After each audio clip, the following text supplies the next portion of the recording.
Palmolive Soap, your beauty hope, and Luster Cream Shampoo for soft, glamorous, caressable hair bring you Our Miss Brooks, starring Eve Arden.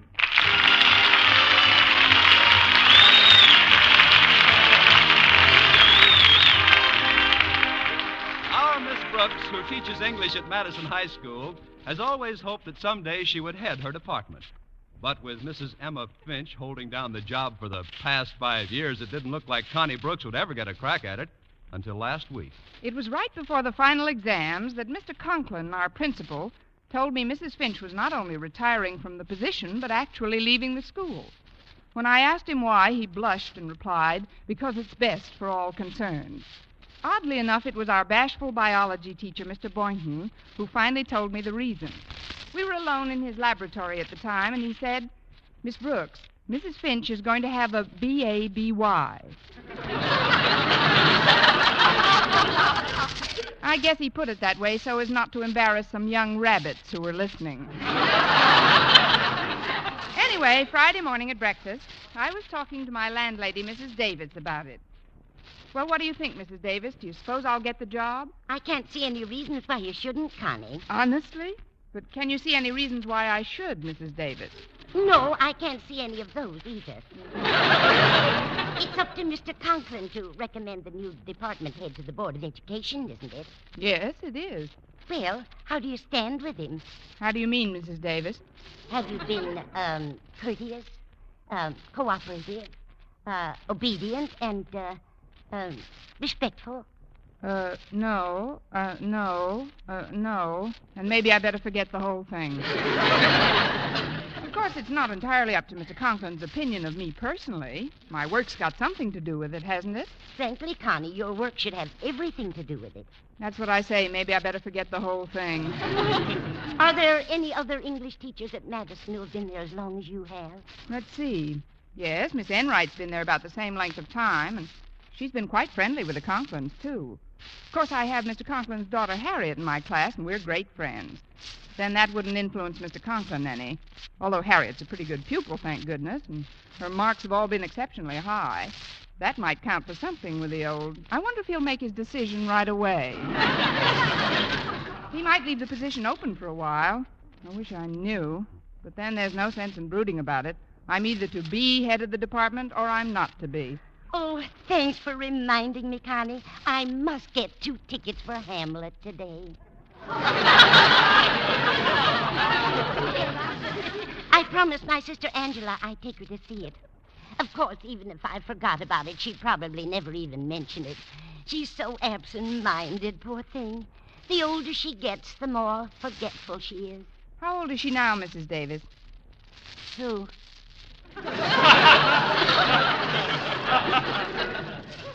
Your sister.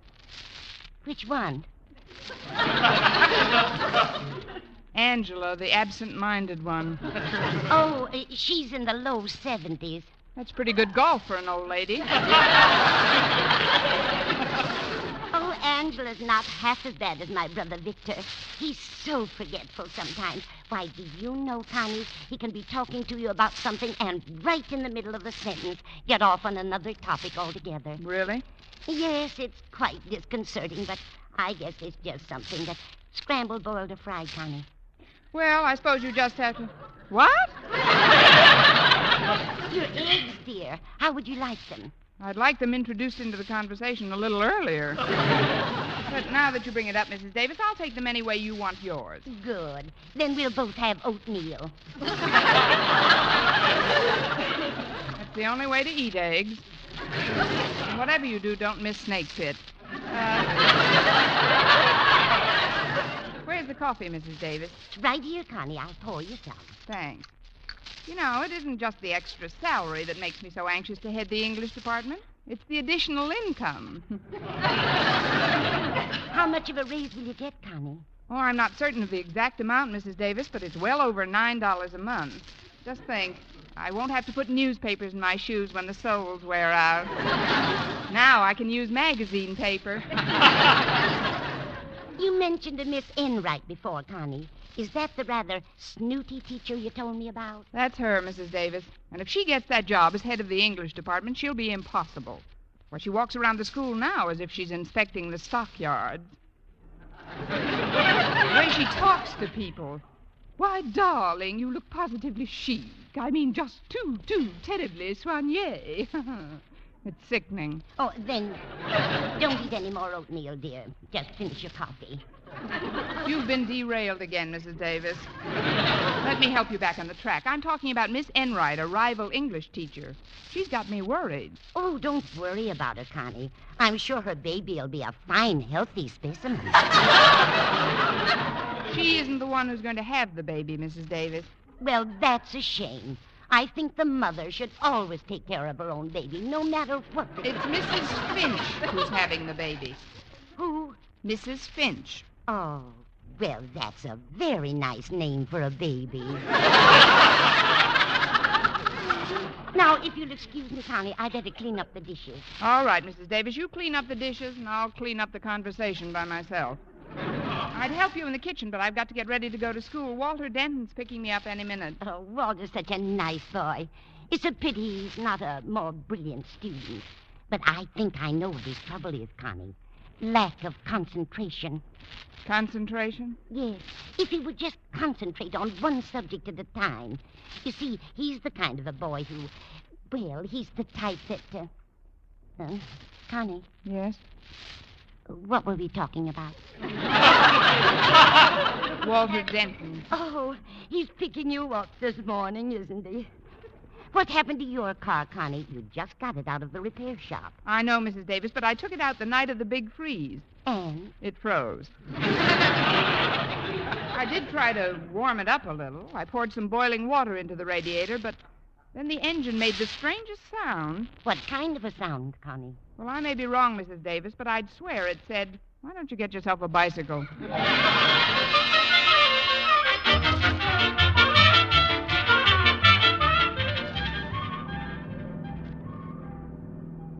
I'm glad you picked me up a little early this morning, Walter. Today may be a very important day in my life.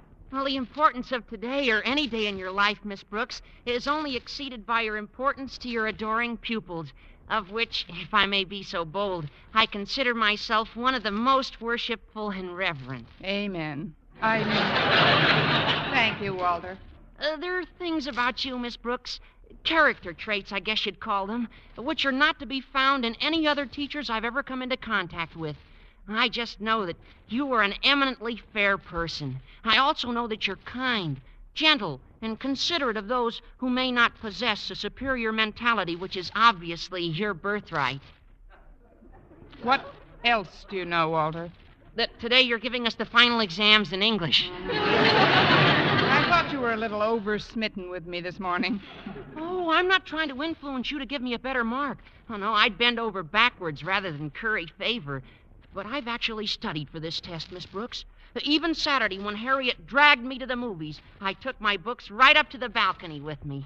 What were you studying, Romeo and Juliet? You're kidding me, Miss Brooks, but I'm serious. I really crammed in that movie. But how could you read in the dark? Oh, it isn't always dark. They have a 3-minute intermission between pictures. Oh.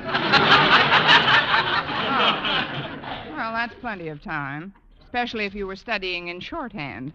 Of course, not knowing exactly what the questions are going to be about makes it a little tougher. Naturally.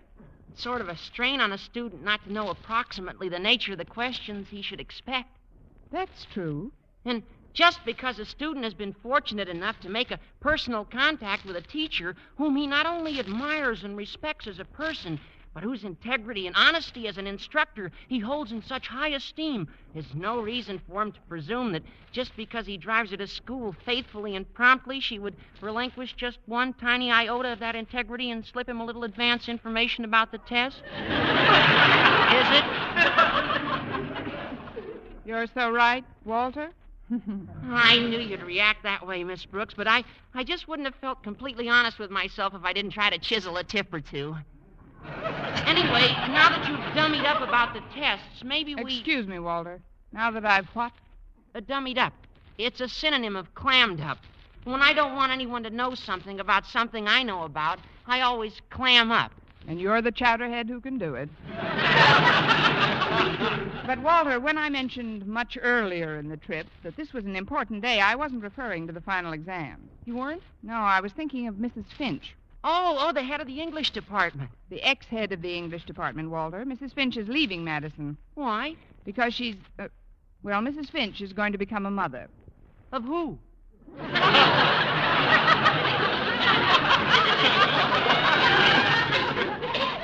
Now, that's a fair question. Of her son or daughter, as the case may be. I didn't know Mrs. Finch had any son or daughter. Walter, you're not related to Mrs. Davis, are you? Oh, no. No, of course not. She's just absent-minded. Look, Walter, what concerns me at the moment is whether or not I have a chance to replace Mrs. Finch as head of the department. A chance? Why, you're a standout, Miss Brooks. You've been teaching at Madison long enough to be the principal. I mean, Mr. Conklin should certainly choose you over anybody else. How about Miss Enright? Oh, gee, I forgot about her. Now, she's even older than you are, isn't she? Oh, in point of service, that is. Oh, I'm glad you tagged that on, Walter. Nobody could be older than me in years. Not this morning, anyway. Oh, don't you worry about it, Miss Brooks. But why don't you see Mr. Conklin when we get to school and have a little chat with him? You know, turn on the charm, sort of. You mean butter him up? Butter him up?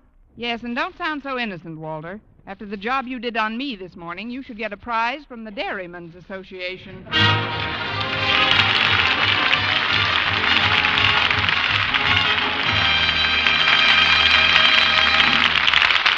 Our Miss Brooks, starring Eve Arden, will continue in just a moment. But first, here is Vern Smith. Regardless of age, skin type, or previous beauty care, doctors prove you, too, may win a lovelier complexion with Palmolive soap. But to win this lovelier complexion, you must stop improper cleansing. Instead, use Palmolive the way doctors advised. 36 doctors, leading skin specialists, advised using Palmolive soap this way for 1,285 women with all types of skin. Young, old, dry, oily, normal. And using Palmolive soap alone, nothing but Palmolive, 2 out of 3 won lovelier complexions. Oily skin looked less oily. Dull, drab skin, wonderfully brighter. Coarse-looking skin appeared finer. Even tiny blemishes, incipient blackheads, disappeared or improved. Now, here's what the doctors advised. Wash your face with Palmolive soap 3 times a day. Massage with Palmolive's wonderful beauty lather for 60 seconds each time to get its full beautifying effect. Then rinse. Look for improvement in your complexion within 14 days. For doctors prove this way, using Palmolive alone, really works. So forget all other beauty care. Get Palmolive soap and start today to win a lovelier complexion. For loveliness all over, use big, thrifty bath-size Palmolive in your tub or shower.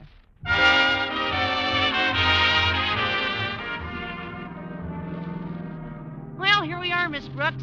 Good old Madison High. You know, every time I look at these hallowed walls, I wish for just one thing. What's that, Walter? I wish I was still home in bed.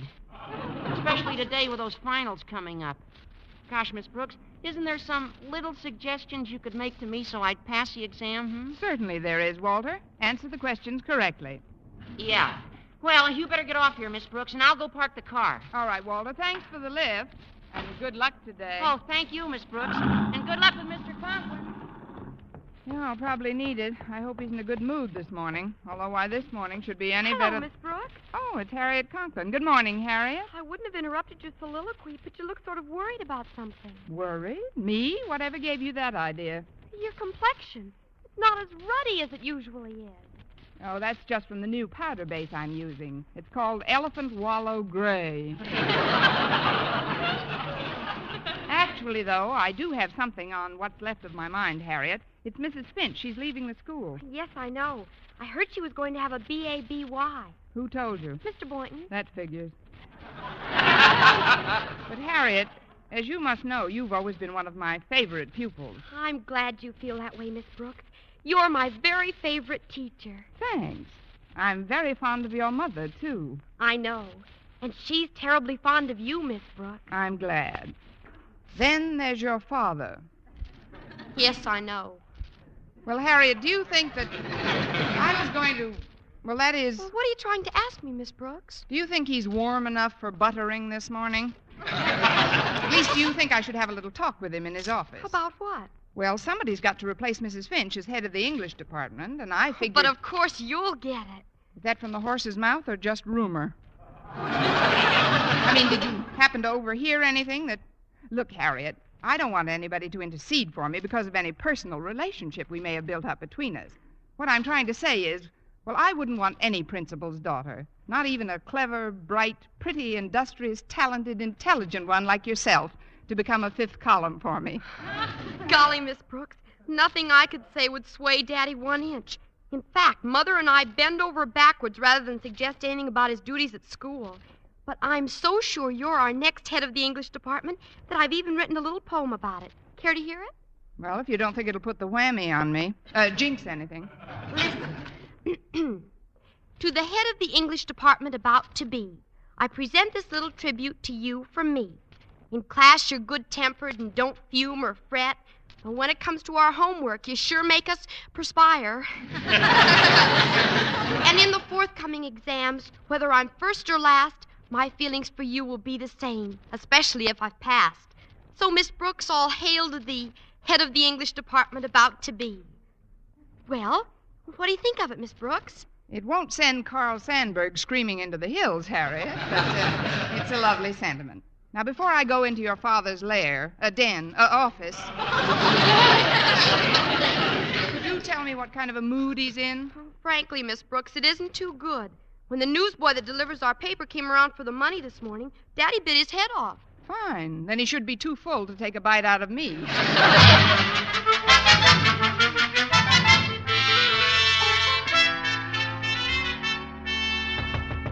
Come in.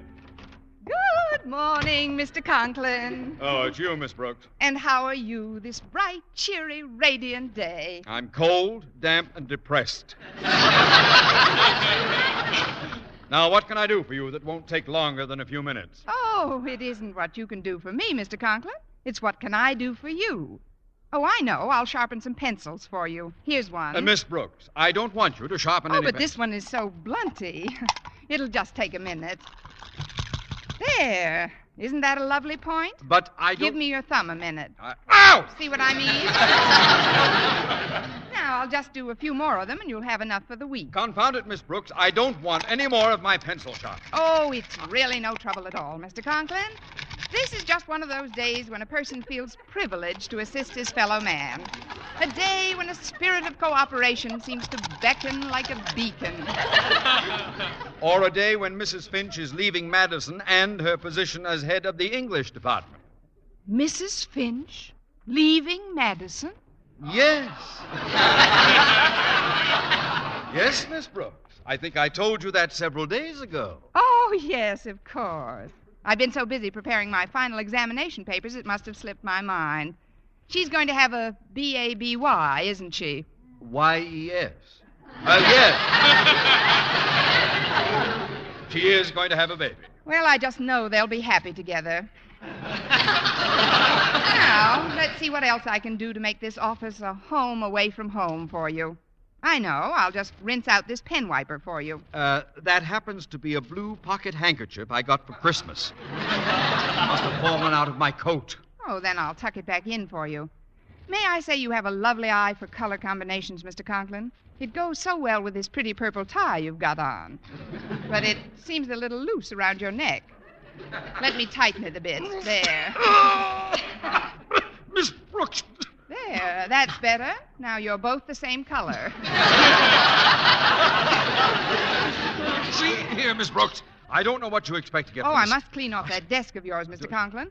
And why in the world does that big open inkwell have to be perched right in the middle of everything? Because I like it that way. Now listen to me, young woman. I'll have things in shape in no time. First, we'll move these papers next to the inkwell, and then... Oh. Now, where is the inkwell perched, Miss Brooks? Oh, don't worry about that, Mr. Conklin.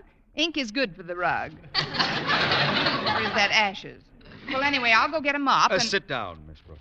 Sit down? Yes. As you know, I spent considerable time in the Army as a major. Yes, I know, Mr. Conklin. And it always gave me a great feeling of security to know that somebody like you... Quiet! Yes, sir. Sorry, sir. At ease. Now then, Miss Brooks, from my Army experience, it's obvious to me that you are bucking for something. Bucking, Mr. Conklin? It's a colloquialism, Miss Brooks. It means that in order to gain some end of your own, you are acting like an eager beaver. Want some pencil sharpened? No! To tell you the truth, Mr. Conklin, I just wanted to butter you up. Now what? Come in. Good morning, Mr. Conklin. Well, it's Miss Enright. Oh, and Miss Brooks is here, too. How nice. Darling, you look positively chic. I mean, just too terribly soigné. Thanks, loads. But what are you doing in school so early, darling? You're usually tearing into your room like a mad thing minutes after the bell is rung. You must have telescopic vision to see me from the bus you're just catching at that time. What can I do for you, Miss Enright? Oh, it isn't what you can do for me, Mr. Conklin. It's what can I do for you? Oh, I know. I'll sharpen some pencils for you, Mr. Conklin. Thanks, just the same, Miss Enright. Or maybe I could straighten out your desk. Oh, heavens, what happened to this inkwell? I already straightened out his desk. Well, don't worry about it, Mr. Conklin. I'm sure you can pick up another rug like that for $500 or $600. Oh, before I forget, I'd like you to have these woolen socks. I knitted them myself. But, Miss Enright, It was a labor of love, Mr. Conklin. I worked on these socks just every available moment I wasn't faithfully discharging my duties as an English teacher. They're merely a slight expression of my gratitude for having been granted the privilege of working for such a warm, kindly, and considerate boss as yourself. This kid melts it before she spreads it on.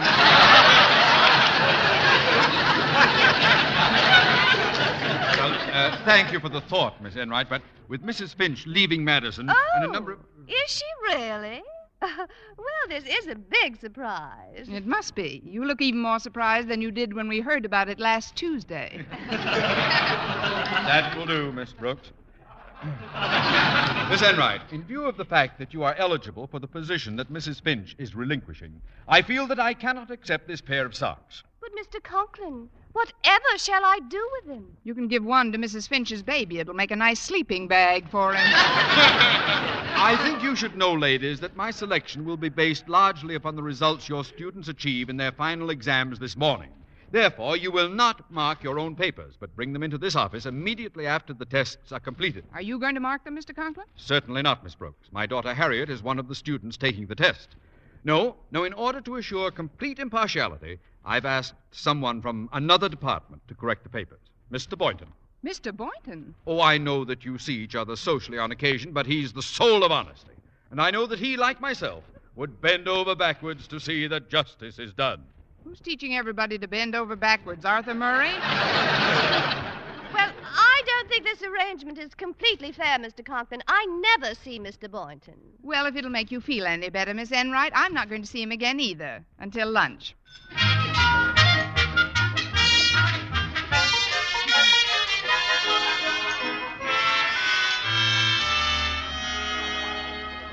If you'll just tell me what you want, Miss Brooks, I'll take your tray. Oh, I'm too nervous to eat anything right now, Mr. Boynton. I'll wait until I find out the result of this morning's exam. The one you're marking, Mr. Boynton.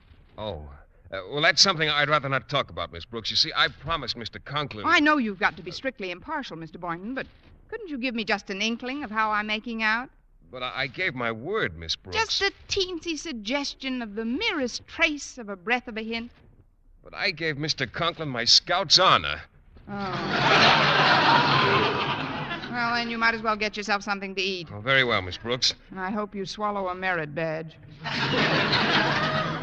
you are, dear Mr. Boynton. Oh, hello, Miss Enright. May I share this table with you? The cafeteria is awfully crowded today. Oh, I don't see why not, Miss Enright. I do. Oh, hello, darling. Oh, Mr. Boynton, before I forget, I'd like you to have these woolen socks. I knitted them especially for you. Socks? I don't think I should, Miss Enright. You see, I'm still judging your examination papers, but thanks just the same. Now, if you'll tell me what you'd like to eat. Well, let me see. Oh, I see they have turkey today. Would you get me a drumstick, Mr. Boynton? Why don't you get 2 drumsticks and put the socks on them?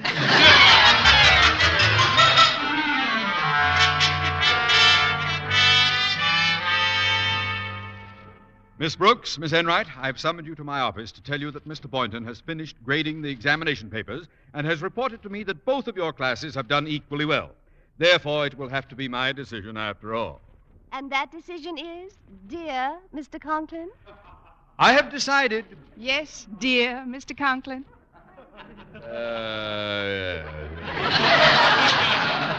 I have decided that for the coming fiscal year, I shall save the Board of Education exactly $9.85 per month. There will be no head of the English department in this school. Why, darling, what in the world are you doing? Just breaking some of the pencils I sharpened this morning.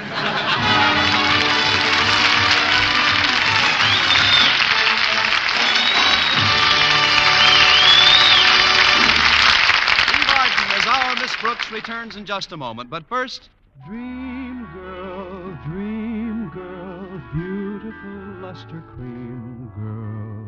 Tonight, show him how much lovelier your hair can look after a Luster Cream shampoo. Only Luster Cream brings you Kay Daumit's magic formula blend of secret ingredients plus gentle lanolin. Gives loveliness lather even in hardest water. Glamorizes your hair as you wash it. Luster Cream. Not a soap, not a liquid, but a dainty cream shampoo. Leaves hair fragrantly clean, free of loose dandruff, glistening with sheen. Soft, manageable. Gives new beauty to all hairdos or permanents. 4-ounce jar, $1. Smaller sizes, either tubes or jars. Tonight, try Luster Cream shampoo and be a Dream girl, beautiful luster cream girl. You owe your crowning glory to a luster cream shampoo. And now, once again, here is our Miss Brooks. Well, I was a little depressed about not getting the job as head of the English department, but I perked up the following night when Mr. Boynton came by and took me to the movies. As we got to the theater, he stepped up to the box office. 2 tickets, please. Here, Mr. Boynton, let me buy my own ticket. Why, Miss Brooks, I wouldn't think of it. Well, that's very nice. You can pay me for yours when we get inside. Thank you, and good night, Diamond Jim Boynton.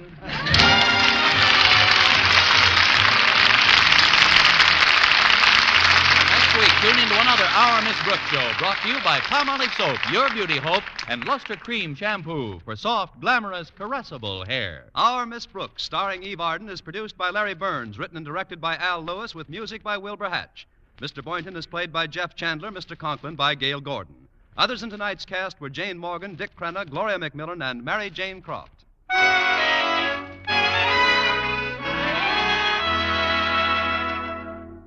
Here's good shaving news. 3 men out of every 4 can get more comfortable, actually smoother shaves with Palmolive Brushless Shaving Cream.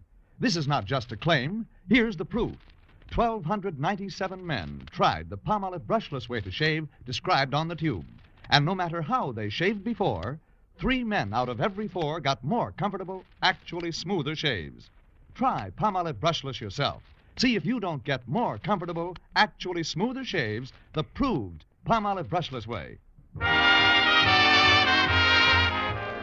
Here is an important message that concerns all of us. Last year, 26,000 children were stricken by infantile paralysis. All of us can help fight infantile paralysis by joining the March of Dimes now. Send your dimes and dollars to your local March of Dimes headquarters. Don't put it off. Join the March of Dimes today. For mystery liberally sprinkled with laughs, listen to Mr. and Mrs. North, the exciting, fun-packed adventures of an amateur detective and his beautiful wife. Tune in Tuesday evenings over most of these same stations. And be with us again next week at the same time for another comedy episode of Our Miss Brooks. Bob Lamont speaking. This is CBS, the Columbia Broadcasting System.